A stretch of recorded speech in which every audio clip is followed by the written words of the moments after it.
महाराष्ट्राच्या अस्मितेला काळिमा फासणारी एक घटना बुलढाणा जिल्ह्यातील चिखला या गावात घडली। या ठिकाणी एका महिलेला कपडे फाटेपर्यंत मारहाण करण्यात आली। यानंतर त्याचे सोशल मीडियावर प्रचंड व्हिडिओ व्हायरल झाले। त्यानंतर महाराष्ट्रभरातून संतापाची लाट उसळली आहे।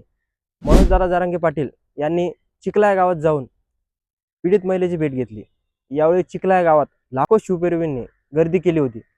चिखला या गावात काय घडलं आणि आता सध्या काय परिस्थिती आहे पाहूया या व्हिडिओमध्ये।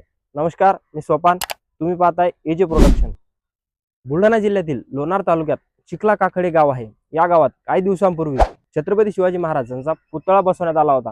मात्र या पुतळ्यामुळे गावातील लग्न सोहळ्यात अडचण होती असं म्हणून काही लोकांनी ग्रामपंचायतीकडे तक्रार केली होती। त्यानुसार हा पुतळा दुसऱ्या जागी हलवण्याची प्रक्रिया 20 फेब्रुवारी 2026 पोलीस बंदोबस्तात सुरू होती। मात्र हा पुतळा दुसऱ्या जागी हलवण्यास ग्रामस्थांच्या दुसऱ्या गटाचा विरोध होता। त्यामुळे गावात तणावपूर्ण वातावरण होते। अशातच पुतळा हलवण्याची कारवाई सुरू होताच गावातील महिलांनी याला विरोध सुरू केला। दुसऱ्या बाजूला देखील महिला या राड्यात उतरल्या होत्या।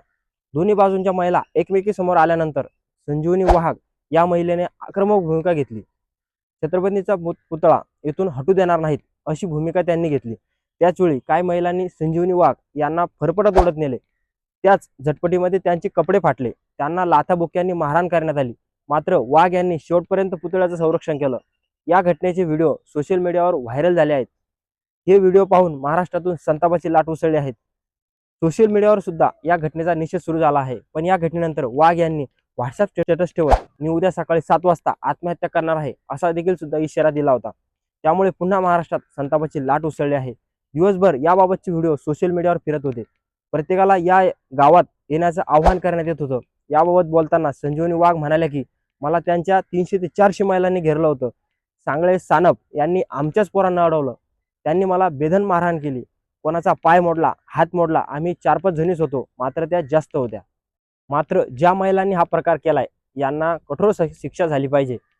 सांगळे व सानप यांचं निलंबन झालं पाहिजे अशी मागणी संजीवनीताई वाघ यांनी केली। त्यानंतर मराठा आंदोलक मनोजदादा जरांगे पाटील यांनी चिखला गाव गाठत झालेल्या घटनेची माहिती घेतली।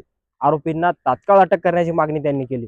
शिवाय संजीवनी वाघ यांच्यासोबत एका अल्पवयीन मुलीला सुद्धा मारहाण करण्यात आली आहे। त्यामुळे आरोपी विरोधात पोस्कोनुसार गुन्हा नोंद करावा अशी सुद्धा मागणी करण्यात आली आहे। मी तुम्हाला 25 फेब्रुवारीपर्यंत वेळ देणार आहे, तोपर्यंत गुन्ह्याची सगळी कारवाई करा, आरोपींना लवकरात लवकर अटक करा, अन्यथा मी संपूर्ण समाजाला घेऊन रस्त्यावर उतरेन असा इशारा देखील मनोजदादा जरांगे पाटील यांनी दिला आहे। त्यानंतर पोलिसांनी देखील कारवाई करण्याचे आश्वासन मनोजदादा यांना दिले आहेत। घटनेस जबाबदार असणाऱ्या पोलीस अधिकाऱ्यावर सुद्धा निलंबन करण्याची मागणी देखील करण्यात आली आहे। पोलिसांनी त्याला सकारात्मक प्रतिसाद दिला आहे। जरांगे पाटील म्हणाले की आम्हाला इथे जातीवाद करायचा नाही, आम्हाला त्या वाटेवर आणू नका। आम्ही इथे कमी संख्येने आहोत, म्हणून तुम्ही अन्याय करणार असाल तर लक्षात ठेवा आम्ही राज्यात नंबर 1 ला आहोत। आम्ही सुद्धा दांडे उचलू शकतो, पण आमच्यावर छत्रपतींचे संस्कार आहेत असे जरांगे पाटील म्हणाले। परंतु लवकरात लवकर दोषींवर कारवाई झाली पाहिजे, नाहीतर नाईलाजाने राज्यातल्या मराठा समाजाची राज्यव्यापी बैठक मला चिखला गावात घ्यावी लागेल। मी कायद्याचा सन्मान केलाय, अधिकाऱ्यांचा सुद्धा सन्मान केलाय। जर तुमच्याकडून थोडी सुद्धा हलगर्जीपणा झाला तर माझा नाईलाज असेल असा सुद्धा कडक इशारा मनोजदादांनी दिलाय। ही राज्यव्यापी बैठक घेऊन आंदोलन जर एकदा सुरू झालं तर कदापि मागे हटणार नाहीत असा कडक इशारा मनोजदादा जरांगे पाटील यांनी दिला आहे। धन्यवाद।